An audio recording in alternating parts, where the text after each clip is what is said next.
Magandang hapon po. Dito po papakita ko po ang ganda ng aming kinagalaan dati nung bata pa.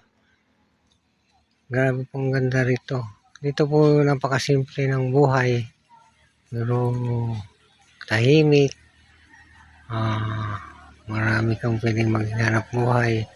Marami po yan yung unang produkto dito.